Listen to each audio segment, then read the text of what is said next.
kita lanjutkan. Kali ini kita pada materi terkait dengan antarelasi atau hubungan pada teori 5 unsur. Jadi 5 unsur, masing-masing unsur itu saling berkaitan berhubungan.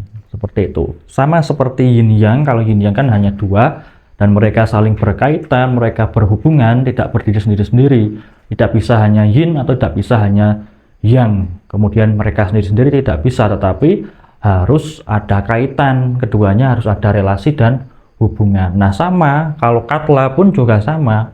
Antara kayu, api, tanah, logam, dan air itu semuanya saling berhubungan menjadi satu. Nah, berarti di sini ada interaksi antara 5 unsur. Nah, kalau kita mempelajari terkait dengan relasi atau hubungan 5 unsur, itu akan ditemui 2 jenis. Yang pertama adalah dalam kondisi yang normal atau kondisi yang sehat. Kemudian berarti kalau ada normal dan sehat, ada yang abnormal atau dalam keadaan sakit. Nah, normal dan sehat versus abnormal atau sakit. Ini adalah kondisi yang seimbang, ini adalah kondisi yang tidak seimbang.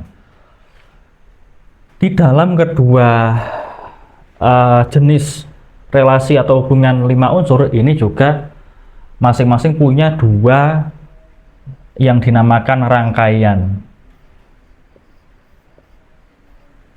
Nah, relasi atau hubungan di dalam 5 unsur nanti akan membentuk yang dinamakan rangkaian.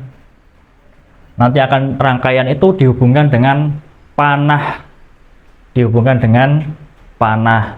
Nah, pada kondisi yang normal atau sehat, maka di situ ada satu rangkaian, kita singkat sebagai R, yaitu adalah rangkaian menghasilkan.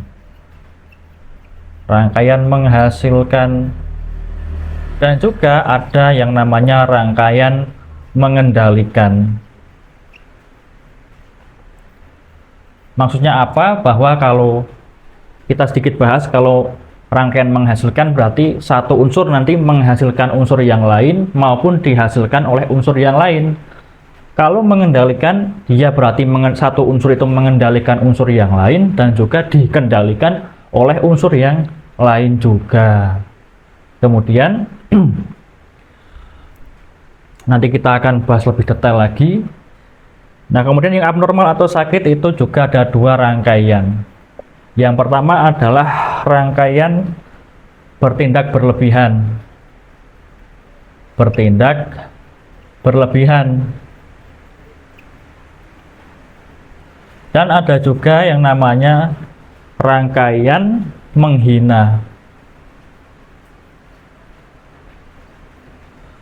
Rangkaian bertindak berlebihan ini sama juga dengan rangkaian mengendalikan secara berlebihan, maka disebut bertindaknya secara berlebihan. Kemudian kalau rangkaian menghina itu ketika yang dikendalikan justru malah lebih kuat dari yang mengendalikan, maka yang dikendalikan karena dia lebih kuat, maka dia akan memberontak kepada yang mengendalikan. Nanti kita akan bahas lebih detail. Yang penting dipahami dulu bahwa pada hubungan antara 5 unsur itu yaitu adalah kayu, api, tanah, logam, air, di dalamnya itu ada 2 jenis hubungan, yaitu adalah hubungan secara normal atau sehat dan hubungan secara abnormal atau dalam kondisi yang sakit, tidak normal. Di dalam kondisi yang normal atau sehat, di situ ada 2 rangkaian, namanya adalah rangkaian menghasilkan dan rangkaian mengendalikan. Di dalam hubungan yang abnormal atau sakit, di dalam hubungan yang abnormal atau sakit juga ada 2 rangkaian, yaitu rangkaian bertindak berlebihan dan rangkaian menghina. Nah, sampai sini dipahami dulu bahwa pada relasi hubungan 5 unsur berarti ada 4. 1, 2, 3, 4. Ada 4 rangkaian. Ini dihafalkan dan dipahami, jangan sampai terbolak-balik. Kata kuncinya adalah normal sehat, normal atau sehat, maka ada dua, yaitu menghasilkan dan mengendalikan. Kalau abnormal atau sakit juga ada dua, yaitu bertindak berlebihan dan menghina. Nanti kita akan bahas satu persatu secara lebih detail lagi. Terima kasih, kita lanjutkan pada video yang berikutnya.